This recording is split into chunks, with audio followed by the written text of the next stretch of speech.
Howdy there, and welcome to Holanda ZZZ. Silver Soldier Anby came with the best agent story in the game and a fast-paced gameplay. I was super hyped for her, and I'm loving playing with her. But I gotta admit, it is not all rainbows and sunshine. I will share my thoughts on Anby after playing her for a lot of hours, and maybe to help you to decide whether to pull for her or not. But if you are going to pull, you might wanna check out our sponsor, this time with an even bigger discount for you.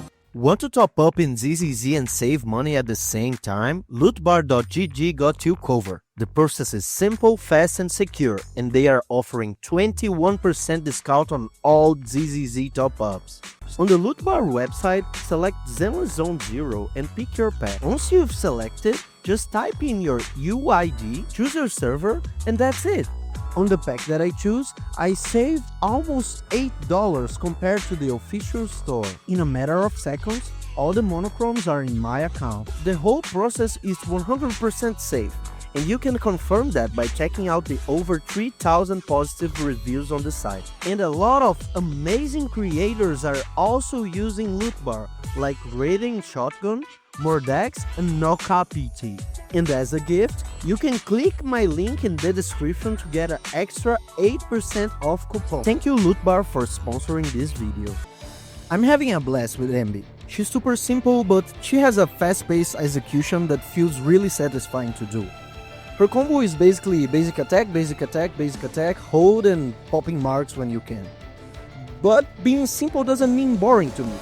Take Jane for example. She's also simple, but I find her gameplay kinda dull. Anby, on the other hand, feels more fluid and responsive. You are constantly switching up buttons and doing different actions during fights, which is a big plus for me. It's not hard at all, but doing 12 dashes during the stun feels amazing, probably because of her animations and speed. She gives off that classic hack and slash vibe, and there's room for optimization if you want to push her to the limit. I fought a lot against UCC, and my best score was 57 with Rina and Astra, which shows she's pretty solid even without other aftershock units. But keep it in mind, my Rina and Astra are really strong, and not everyone has an Astra in their team. But that's just my personal take. I was already hyped for Anby, but after playing her agent story, I'm even more motivated to make her as strong as possible. With that said, let's break down the pros and cons.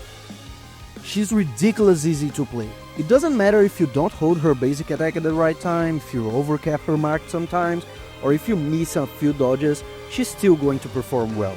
Playing perfectly will give you more benefits, but she'll work fine either way since the DPS opportunities aren't super impactful. If you don't mind a character with a straightforward rotation and just wanna see Anby zooming around, you will love playing with her. Since she's the only member of her faction, her passive only requires one support or stun unit. No element or faction restrictions.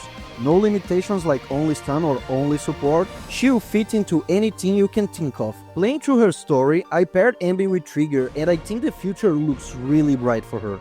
A team fully focused on aftershocks seems really strong, especially with her 30% crit damage buff. For example, if your Anby has 200 crit damage, your teammates aftershocks like Trigger and Pulsar get an extra 60% crit damage while Anby is on the field. That's huge. Bigger than a 4 set. She really feels like an enabler for any aftershock team, and her buff has no cap. No cap, bro. Another thing I like about her is that her kit rewards good play. Hitting perfect dodges with Anby generate more marks, and more marks mean more damage. It might seem minor to some, but it's good to see kits that reward skill beyond just executing combos. So she's solid, buff other units, is fun to play and easy, but not everything is perfect.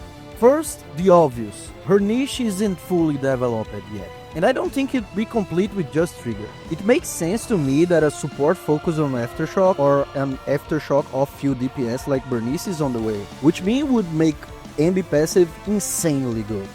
Trigger will be another piece of the puzzle, but I think Anby won't reach her full potential until later. Also, I think Anby might be the hardest DPS to build.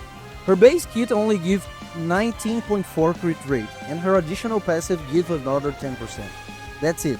Attackers are already harder to build, but since all of Anby damage relies on her drive disc and she doesn't have the highest multipliers in the game, like the crazy ones, she really wants a good crit value. And she's the character who benefits the most from every bit of extra crit damage. Her results are good right now, but they're not as crazy as Evelyn or Miyabi. I don't think that's a huge problem, because she's still superior for almost all other DPSs, and I really don't want another Honkai Star Rail power creep situation. But I expected more from the game's mascot, at least something on par with Evelyn without a lighter. Since her passive buff other characters, I think Hoyo limited her kit, making her feel weaker solo or without aftershock units. It kinda feels that she only does 2/3 of the damage that she should do.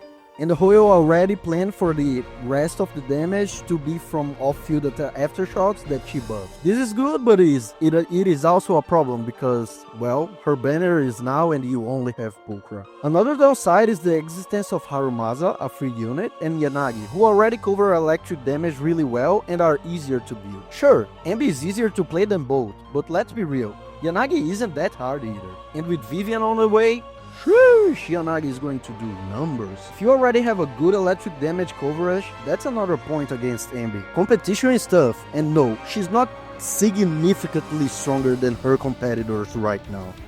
Lastly, this is more for people like me who get hyped by big numbers. It's really hard to see her marks if you don't turn off damage numbers on the screen. Hoyo, fix this please. I like big numbers. But jokes aside, here's my verdict. At this point in the game, I think Anby is either a luxury pool, a waifu pool, or a gameplay pool. You either will pull for her if you have extra resources, or if you're a spender, if you love her, or if you really enjoy her gameplay. If you only care about meta, already have Yanagi or like Harumasa gameplay, and you're not willing to spend money or use too many pools, I think she's a skip for this patch. She's not as strong as Evelyn or Miyabi now, and despite what people are saying, even though Trigger is a huge boost for her, I'm not a fan of a character feeling incomplete without another. If you're not sure if you can get both her and Trigger and you really want to see her at her full potential, maybe Trigger offers more value for now, and you can start planning for when Aftershock meta finally peaks. If Hoyo releases a support for this niche, I'm pretty sure Anby will get a rerun with them. Well, those are my thoughts on Anby. This video was aimed at a more general audience because obviously if you love her, you should pull for her and you probably already pull. And that's what I did. Incomplete or not, I'll do my best to make her shine. At the end of the day, we all know you don't need anything crazy to get all the polychromes in the endgame. So this meta talk is really for the people who are in doubt of pulling her. For example, my Rina DPS is doing great, no issues in any endgame mode. And obviously, M0 Anby outdamaged her. Hope you enjoyed the discussion. Don't forget to like and subscribe. We're almost at 300 subs. And if you disagree with me or think I missed something, leave a comment down below. See ya!